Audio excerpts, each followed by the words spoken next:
ہماری شریعت نے ہمیں خود بتا دیا کہ دعا کس وقت قبول ہوتی ہے اور کس کس کی قبول ہوتی ہے۔ ماں باپ کی دعا قبول ہوتی ہے، کرواؤ ماں باپ سے دعا، ایسے فرما بردار بنو کہ ماں باپ خود کی دعا کر ڈالیں۔ ایسی فرما برداری ماں باپ کی ہونی چاہیے، ایسا ادب ہونا چاہیے کہ ماں باپ خود کی اپنی اولاد کے لیے ہاتھ اٹھا لیں، تو رب ماں باپ کی دعا کو رد نہیں فرماتا، قبول کی فرماتا ہے۔ مسافر گئے، سفر میں جا رہا گئے، مسافر کو اپنی ذات کے لیے بھی دعا کرنی چاہیے، دوسرے مسلمانوں کے لیے بھی دعا کرنی چاہیے۔ سفر کے اندر دعا کی گئی بھی رد نہیں ہوتی۔ اسی طرح فرض نماز ہم پڑھتے ہیں، فرض نماز کے بعد اللہ کے حضور دعا کریں تو اللہ رب العالمین فرض کی نماز کے بعد کی گئی دعا رد نہیں فرماتا، چاہے جائے کہ وہ دیر سے قبول ہو۔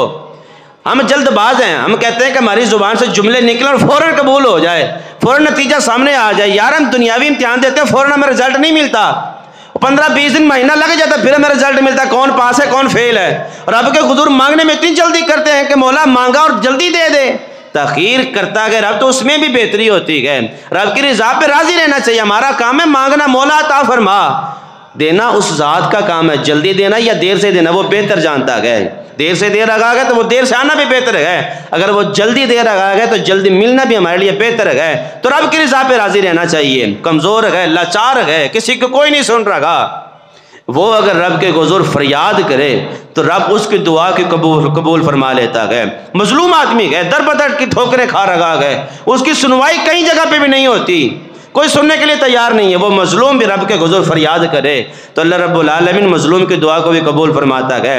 رات کے آخری پار میں بندہ اٹھ جائے، اکیلا گو، مصلی پہ بیٹھا گو، رب سے اکیلے گفتگو کر رہا گو، مولا میں گناہ گار ہوں، خطا کار ہوں، تو بخشنہار ہے، تو بخشنے والا ہے، تو مالک ہے، تو مولا ہمارا آقا ہے، ہمارا سربراہ ہے، مولا ہمارا تو بڑا ہے، مولا تیری کبریائی کو سلام ہے، مولا ہم تجھے بڑا مانتے ہیں، تیری بارگاہ میں سجدہ کرتے ہیں۔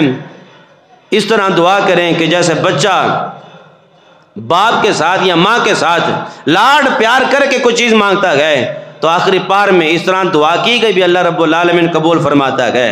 پھر بابرکت راتیں آ جاتی ہیں، شب برات آ رہی ہے، اس رات کے اندر تو میرا مالک خود فرماتا ہے مانگو میں عطا فرمانے والا ہوں، مانگو میں عطا فرمانے والا ہوں، خود رب آفر کروا رہا ہے، خود بتا رہا ہے کہ مانگو۔ مغرب کی اذان نماز جیسی ہوتی ہے، اس کے بعد یہ سلسلہ شروع ہو جاتا ہے، اذان فجر تک یہی سلسلہ رہتا ہے کوئی مجھ سے رزق مانگنے والا میں رزق دینے والا ہوں، ہے کوئی مجھ سے بخشش کا طالب میں اس کے بخش دوں، ہے کوئی توبہ کرنے والا اس کی توبہ کو قبول کیا جائے، ہے کوئی عزت مانگنے والا اسے عزت دی جائے، ہے کوئی اولاد کا طالب اسے اولاد دی جائے، ہے کوئی رزق کا طالب اسے رزق دی جائے، رزق دیا جائے۔